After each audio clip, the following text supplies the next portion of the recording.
Long ago, in a small village, a woman lived with her 3 sons. Her husband had died, and now she was poor.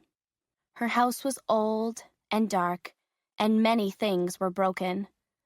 But the woman was brave. She was a weaver, and she worked hard every day. She wove beautiful brocades. Each brocade took 5 days to weave. She worked all week, and every Saturday she went to the market to sell her brocade.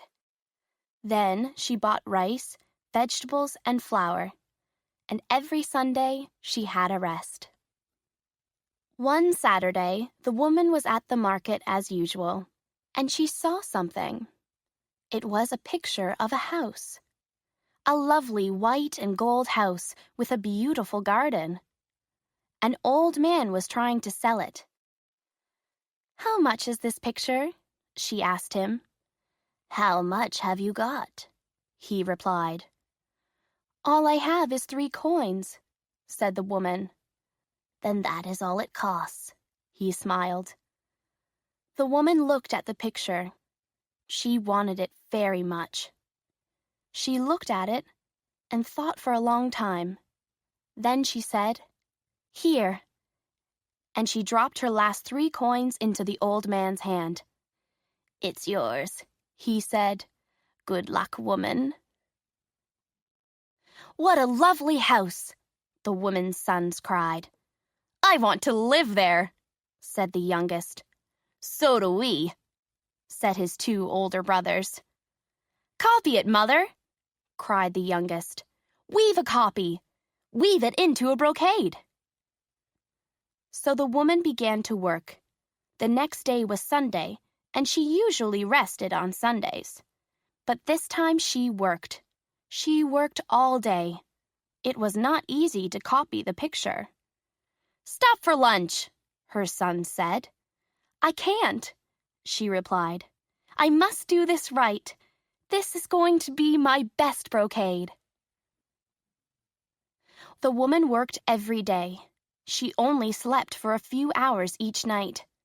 She was so interested in her work, she could not stop. She thought about the picture all the time. She wanted to make her brocade as beautiful as the picture. "Mother," her sons cried, "stop! Have a rest! Let's go for a walk." "No, my dears," she said.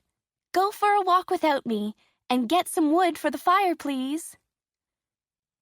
The woman had no time to clean the house or cook the food, so her sons had to clean the house and cook the food. The youngest son was happy to help, but the other 2 became angry. "Hurry up and finish that brocade, mother," they said. "There is no more money. Soon there will be nothing to eat." "I'm busy," she said. "Go and chop some wood. Go and sell some wood at the market." The older brothers didn't like chopping wood. "It's too hot," they said. "I'll help you," said the youngest son, and he chopped wood all afternoon. The woman worked on and on, day after day, night after night. Sometimes it was too difficult. Sometimes she cried, and her tears fell onto the cloth. Then she wove the tears into a river. Sometimes her fingers bled. Then she wove the drops of red blood into blood-red flowers. Her eyes were tired. She wanted to close them, but she kept them open and worked on. Then one night, at last, it was ready. "Oh, Mother!" cried her 3 sons. "It's beautiful! It's so beautiful!" Then suddenly a wind came. It blew through the window and it lifted up the brocade. "Oh!" cried the woman. "My brocade! My work!" She tried to catch it. Her sons ran outside and tried to catch it too. But the wind lifted the brocade up high. It blew the brocade high into the sky, and then the wind blew it away. The woman became ill. She lay in bed for many days, and she could not speak. So the youngest son made her some soup. He spoke to her softly, and she drank some. "Are you feeling better?" he asked softly. "Do you like the soup?" But all she said was, "Go to the mountains. Find my brocade and bring it back to me." The youngest son told his brothers, and the oldest son went off to find his mother's brocade. The oldest son walked quickly, and soon he reached the mountains. Halfway up the mountain, he saw an old woman. She was sitting under a cherry tree. "Where are you going?" she asked. "I am looking for my mother's brocade," he said. "Oh," she said, "the brocade? The fairies have it. The fairies of Sun Mountain. They are copying it." "Well, my mother wants it back," said the oldest son. "Does she? Then listen," said the old woman. "Take this hammer, knock out your 2 front teeth. Give them to this stone horse. He will eat some cherries, and then you can get onto his back and ride him. You will have to ride through fire, and you will have to ride through ice." The oldest son looked at the hammer, and he was afraid. He did not want to knock out his 2 front teeth. He did not want to ride through fire. He did not want to ride through ice. And he did not believe her. "I can't," he said at last. The old woman was kind to him. "Okay," she said. "Go home then. Here, take this bag of coins for your mother. I know that she is poor." The oldest son took the bag of coins and thanked the old woman. But he did not go home. He went to a nearby town and spent all the money. The oldest son did not come home. His mother waited, but he did not return. So the middle son went to find the brocade. He walked quickly. Halfway up the mountain, he saw the same old woman sitting under the cherry tree. "Where are you going?" she asked him. "I am looking for my mother's brocade," he said. "Oh, the brocade," she said. "The fairies have it. The fairies of Sun Mountain. They are copying it." The middle son looked at the old woman. "Well, my mother wants to have it back," he said. "Then listen," said the old woman. "Take this hammer. Knock out your 2 front teeth. Give them to this stone horse. He will eat some cherries, and then you can get on his back and ride him. You will have to ride through fire, and you will have to ride through ice." The middle son looked at the hammer, and he was afraid. He did not want to knock out his 2 front teeth. He did not want to ride through fire. He did not want to ride through ice.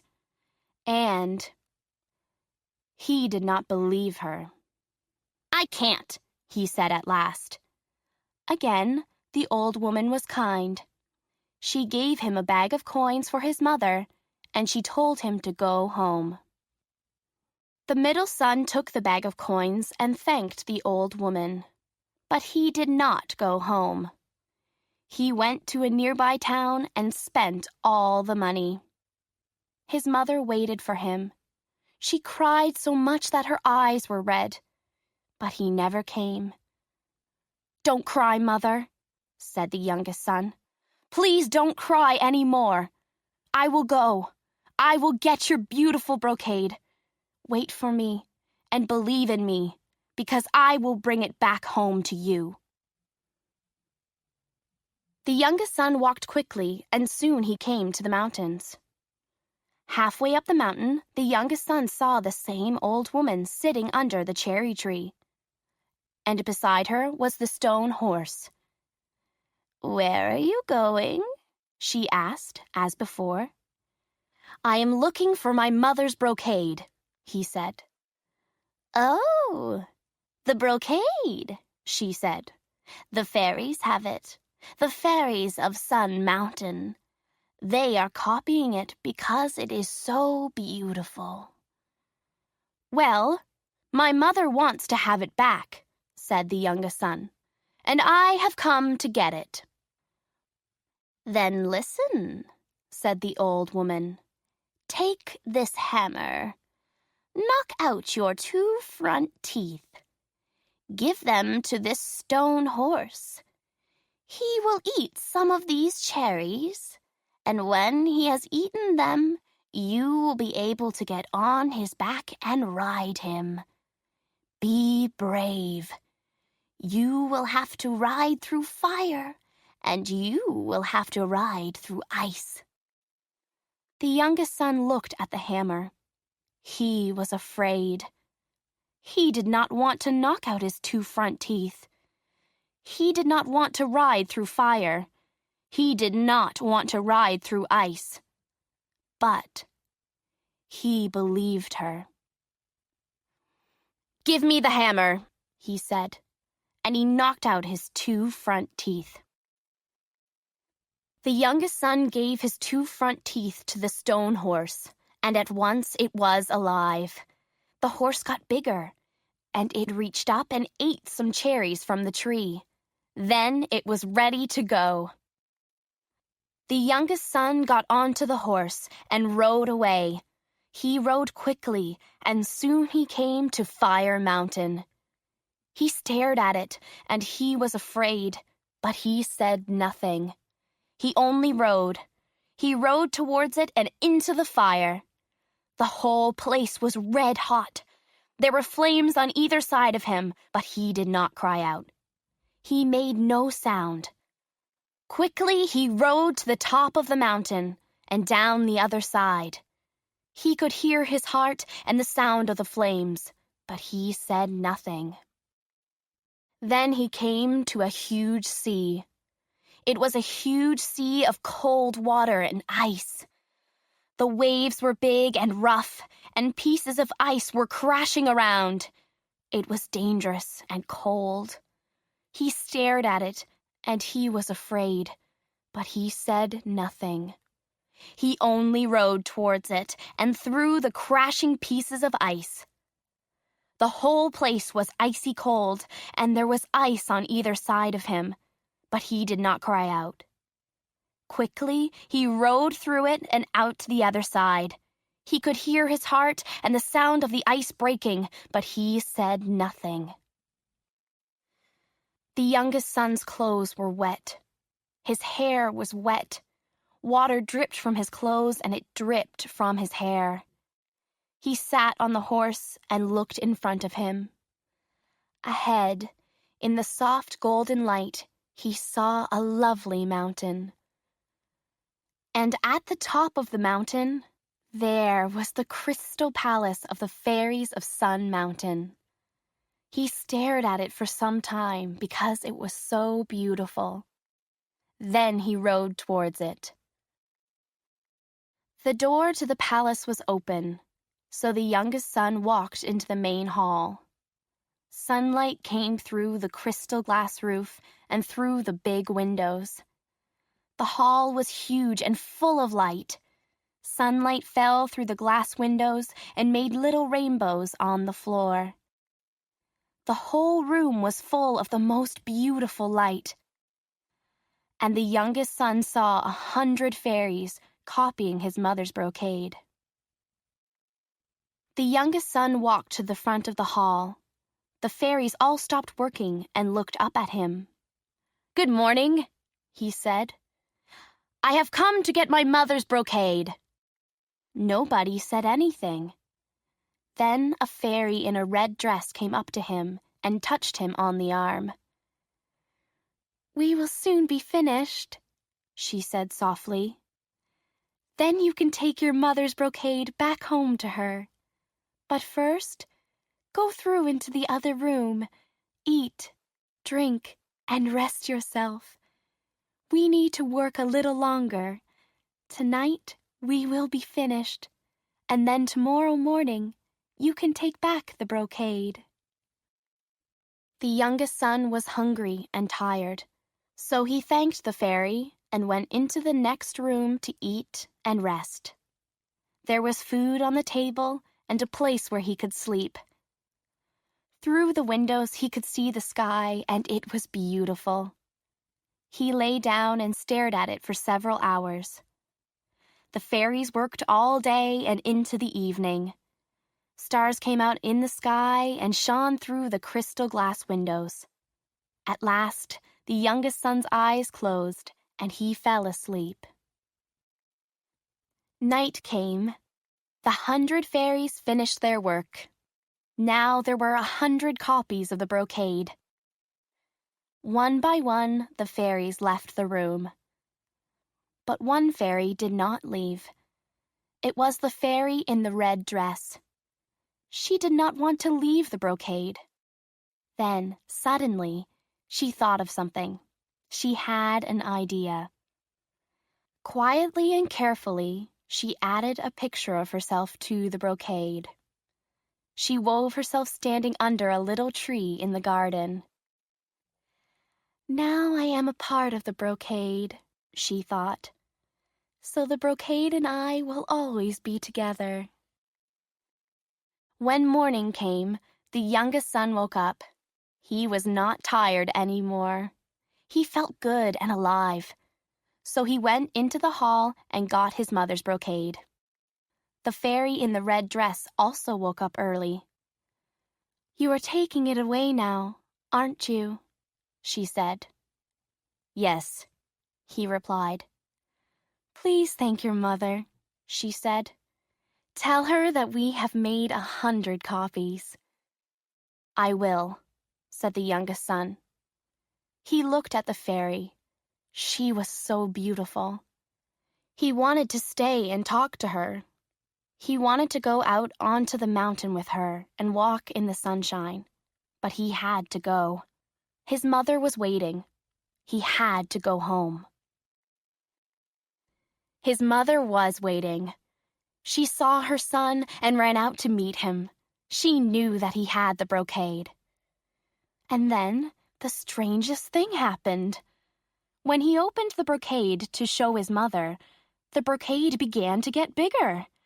A little wind came from somewhere and pulled at the brocade. And the brocade got bigger and bigger. And then, suddenly, everything came to life. The house and garden became real. The little white and gold house, the beautiful garden full of flowers and trees, they were real. The mother and her youngest son stood there. They stood there in the garden. All around them were flowers, and then the youngest son saw someone. It was the fairy, the beautiful fairy in the red dress. She was standing under a little tree. And so it was real. It was all real. The house, the flowers, the fairy, everything. The youngest son married the beautiful fairy, and they all lived happily together in the white and gold house. The woman no longer wove brocades. Instead, she spent all her time growing flowers in the beautiful garden. Then, one day, 2 men came down the road. It was the 2 older brothers. All their money was gone, and they were poor and had nowhere to go. They were sorry for spending the coins and leaving their mother. "Brothers!" cried the youngest son. Look at our beautiful new house. Isn't it wonderful? Brothers, come home."